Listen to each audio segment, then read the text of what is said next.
The wedding hall fell silent. 500 guests, one microphone, and me, standing there in my simple black dress, watching my ex-fiancé Marcus turn pale as the 4-star general stepped forward. "Ladies and gentlemen," General Harrison's voice cut through the air like a blade. "I need to clarify something about the woman this groom just called a nobody who pretends to be important." Marcus had just finished his speech, his new bride Sarah glowing beside him, his words still echoing. "Thank God I dodged that bullet. Emma always acted like she was some big shot, but she was just a secretary, a pretender." The laughter had died instantly when General Harrison stood up. "That secretary," the general continued, his metal-decorated chest catching the light, "has saved more American lives than anyone in this room will ever know. She runs black operations that don't exist on paper. Operations that keep this country safe while people like you sleep peacefully in your beds." I watched Marcus's face crumble, watched his new wife's eyes widen, watched 500 people who had laughed at me 30 seconds ago suddenly lean forward, hanging on every word. 3 months ago, she prevented a terrorist attack that would have killed thousands. Last year, she dismantled a human trafficking ring operating across 6 states. The year before that, he paused, looking directly at Marcus. "Well, some things must remain classified." The silence was deafening. "But let me take you back. Let me tell you how I got here. How the woman they all called Plain Emma became someone even generals respect. 2 years earlier, Marcus had cornered me in our shared apartment, his face twisted with frustration and something that looked almost like disgust. "I can't do this anymore, Emma," he said, not even looking at me directly. You're just not enough." I was folding laundry. Normal, domestic, boring laundry. My hands didn't shake, though something inside my chest felt like it was caving in. "What do you mean?" I asked quietly. "Look at you." He gestured at me like I was an exhibit. "You work some dead-end government job you won't even talk about. You disappear for weeks without explanation. You have no ambition, no social life, no spark." I set down the towel I was holding. "Marcus." "Sarah gets it," he interrupted. "She's going places. She's working at Goldman Sachs. She has goals. He paused, searching for the word that would cut deepest. "She's somebody." The irony wasn't lost on me. If only he knew that 3 days earlier, I had been in a warehouse in Detroit, taking down a drug operation that was funneling money to international terrorists. If only he knew that the dead-end government job he mocked was a cover for work so classified that I couldn't even tell him my real last name. But I couldn't tell him any of that. The woman he loved was a carefully constructed lie. The woman he was leaving was the only version of me he was allowed to see. "I'm sorry you feel that way," I said, because what else could I say? "Sarah and we're getting married," he added, twisting the knife. "Next year. Big ceremony, all our friends and family. The kind of wedding you could never give me." I nodded. "I hope you'll be happy." He looked at me like I was crazy. "That's it? No fight? No tears? God, Emma, even now you're boring." After he left, I sat in the empty apartment for exactly 7 minutes. Then my encrypted phone buzzed. Another mission. Another chance to be someone Marcus would never understand. I grabbed my go-bag and disappeared into the night. The abandoned factory in Pittsburgh looked like every other urban decay you'd drive past without a second thought. Rusted metal, broken windows, weeds growing through cracked concrete. Perfect cover for what was happening inside. I'd been tracking this operation for 6 months. Viktor Petrov, arms dealer with connections to 3 different terrorist organizations. His network had been moving weapons through the Great Lakes region, and intelligence suggested he was planning something big for the 4th of July weekend. I crouched behind a shipping container, counting the guards. 12 visible, probably 6 more inside. All armed, all dangerous, all completely unaware that a boring secretary was about to take apart their entire operation. My earpiece crackled. "Phoenix, you have eyes on the target?" Phoenix, my call sign for the past 8 years. The name that struck fear into the hearts of people who traded in human misery. "Confirmed," I whispered, moving to position Alpha. What happened next took 17 minutes. 17 minutes to neutralize 18 armed criminals, secure evidence of 3 planned attacks, and extract intelligence that would prevent dozens of American deaths over the summer. But it was what happened after that changed my life. General Harrison was waiting for me at the extraction point. This was unusual. Generals didn't usually show up for routine operations, even successful ones. "Agent Phoenix," he said, as I approached the black SUV. "Walk with me."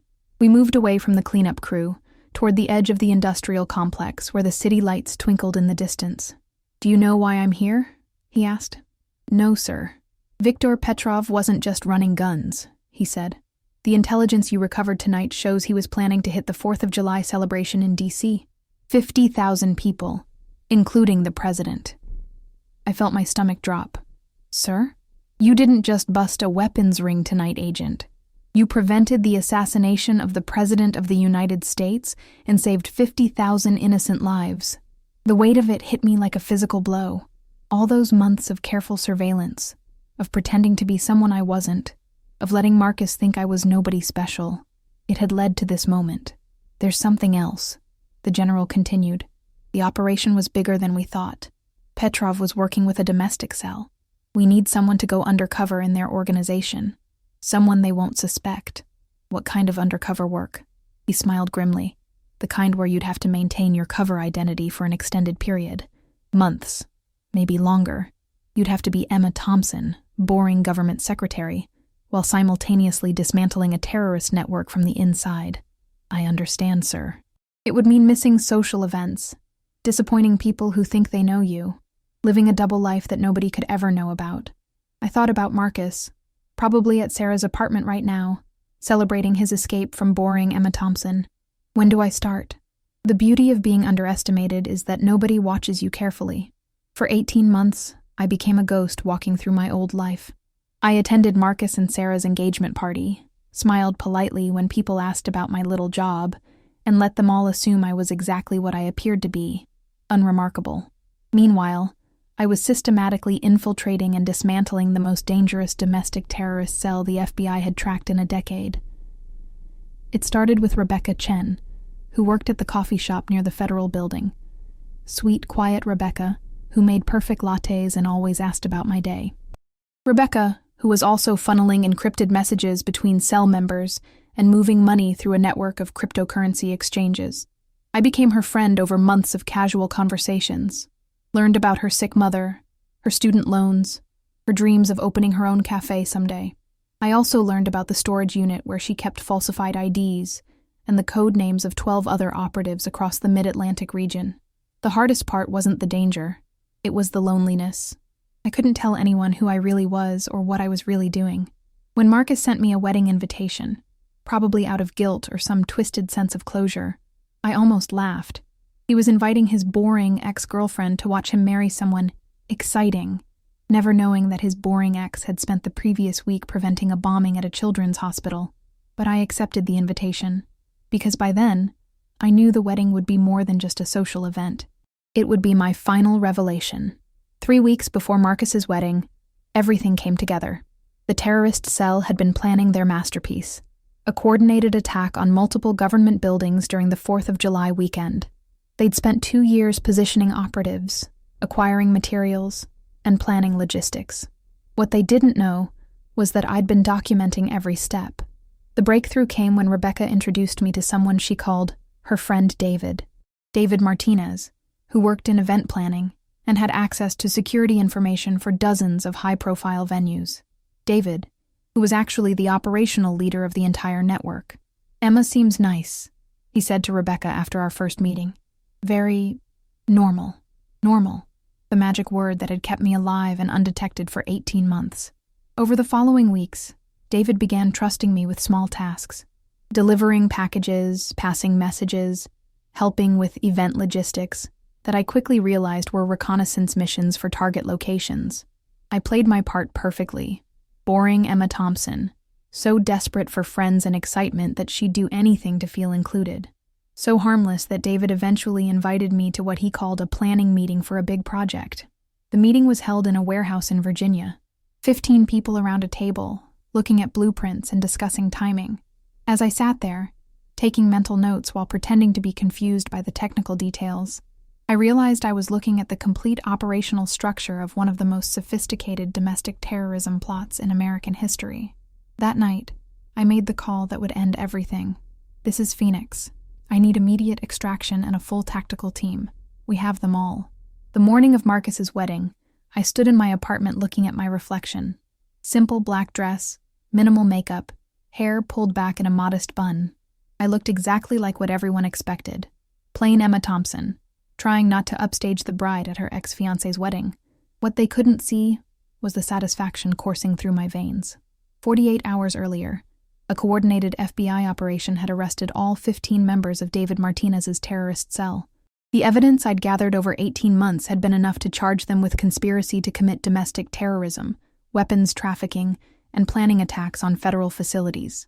3 major attacks prevented, hundreds of lives saved. A network that had taken years to build, dismantled in a single night. And I was the only person in that warehouse who had made it possible. Now I was sitting in a wedding chapel, watching Marcus marry Sarah, listening to people whisper about how sad it was that his ex-girlfriend had shown up, how awkward it must be for everyone, how Marcus had really upgraded with his new wife. I smiled and nodded when people made small talk, complimented Sarah's dress, congratulated Marcus's parents, played the part of the gracious ex who was moving on with her life. Then came the speeches. Marcus stood up, champagne flute in hand, face flushed with alcohol and happiness. He was supposed to be thanking everyone for coming, but instead, he decided to take one final shot at the woman who had held him back for so long. "I want to thank everyone for celebrating with Sarah and me tonight," he began, "especially because this represents a new chapter in my life, a chapter where I'm with someone who shares my ambitions and understands what it means to be successful." A few people shifted uncomfortably. This wasn't the speech anyone had expected. "Some of you know I was in a long-term relationship before I met Sarah," he continued, his eyes finding me in the crowd. "And I want to say publicly how grateful I am that I realized I deserved better than someone who was content being ordinary."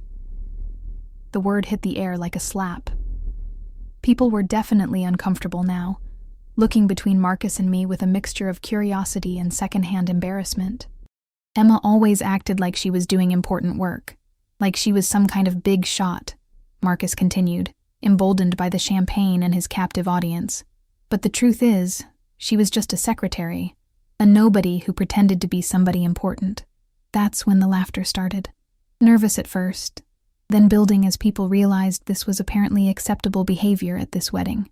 Sarah looked mortified, but didn't stop him. Marcus was on a roll now. "Thank God I dodged that bullet," he said, raising his glass. "Here's to being with someone real, someone successful, someone who doesn't have to pretend to be important because she actually is." The applause was scattered and awkward, but it was there.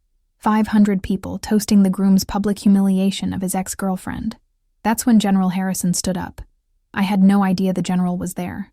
Later, I would learn that David Martinez had been planning to target the hotel where the wedding was being held. It was supposed to be a test run for a larger operation, a way to practice their infiltration and extraction techniques on a soft target. The general had been overseeing the security sweep when he recognized my name on the guest list. He'd decided to attend personally, partly for security reasons, and partly out of curiosity about the woman who had single-handedly taken down the most dangerous domestic terrorism network in recent memory. He'd been sitting quietly in the back, in civilian clothes, when Marcus began his speech. Now he stood up, and even without his uniform, there was something about his bearing that commanded immediate attention. The laughter died. Conversations stopped.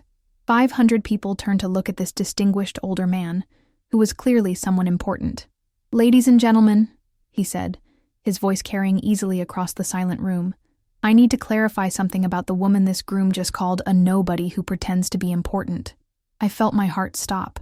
This wasn't supposed to happen.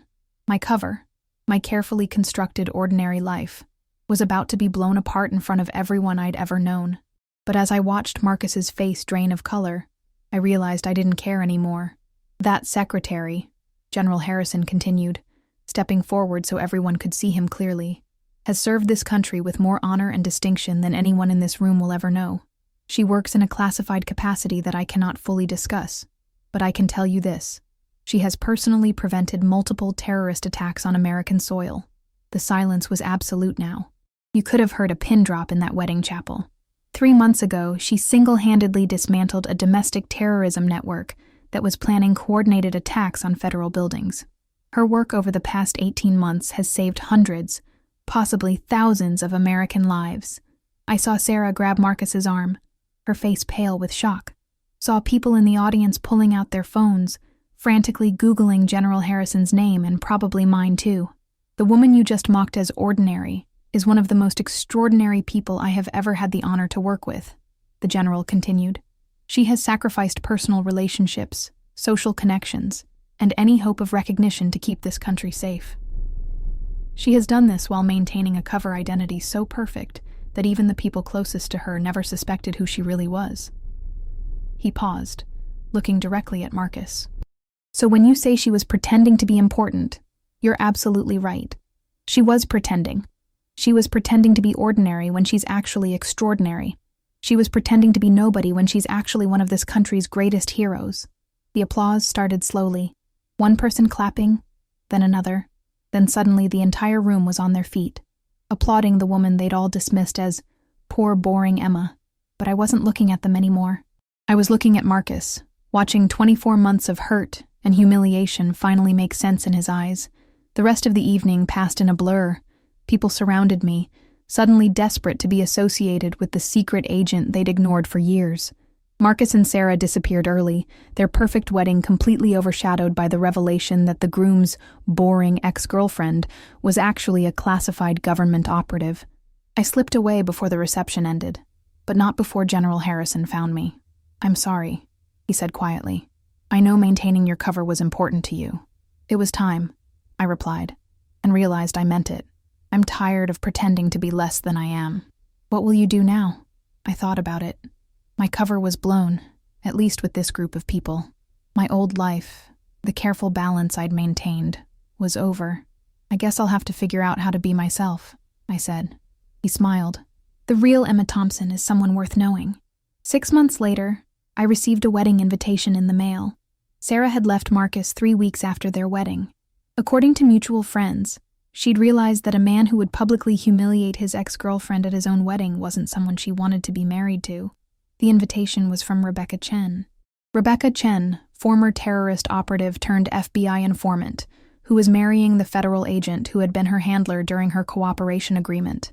The same Rebecca who had helped me bring down David Martinez's entire network, though she'd never known my real identity until the arrests. At the bottom of the invitation, she'd written a personal note.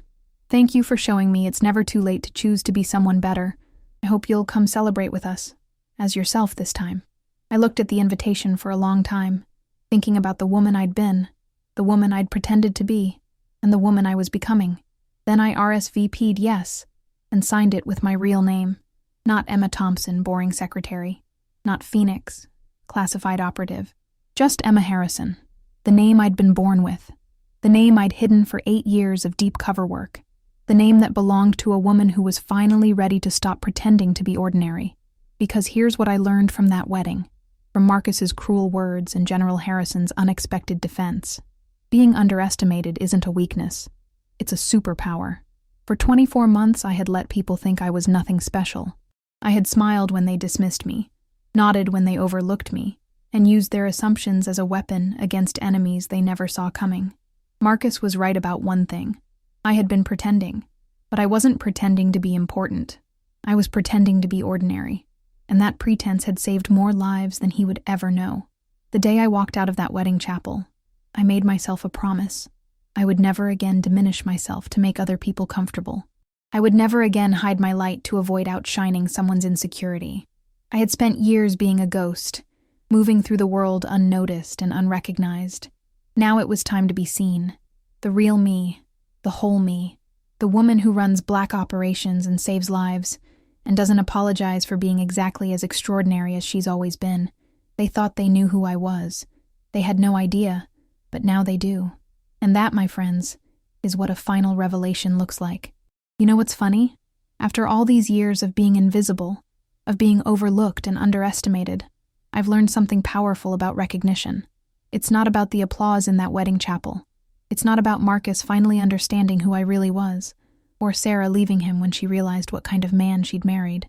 It's about the quiet moments, the small acknowledgments, the simple act of someone saying, "I see you." Right now, as I'm telling you this story, I realize there are probably thousands of people listening who have felt exactly like I did. Dismissed, overlooked, told they weren't enough, weren't special, weren't worth noticing. But here's the truth. I wish someone had told me during those lonely 18 months of pretending to be ordinary. Your story matters. Your struggle matters. And sometimes, the most powerful thing you can do is simply show up and say, I was here. I listened. I understood. You've given me something precious by listening to my story. Your time, your attention, your heart. That means everything to someone who spent years being ignored. I know it might seem small, but there's something you could do that would mean the world to me. Most people who hear these stories just move on. They don't take that one tiny step that says, I was here, and this mattered to me. All I'm asking for is a simple subscribe. It's free. It takes 2 seconds. And honestly, almost nobody does it. But for someone like me, who knows what it feels like to be invisible, that little notification that says, someone chose to stay, it's everything. It tells me that my story reached you. That maybe, in some small way, sharing the hardest parts of my life helped you feel less alone in yours. So if my story moved you, if it reminded you that being underestimated is a superpower, if it made you feel seen, would you hit that subscribe button? Because just like I learned that night at Marcus's wedding, sometimes the most extraordinary thing you can do is show someone they matter. And you showing up for me, that would be my next final revelation. Thank you for listening. Thank you for seeing me. And thank you for reminding me that the woman I really am is worth knowing.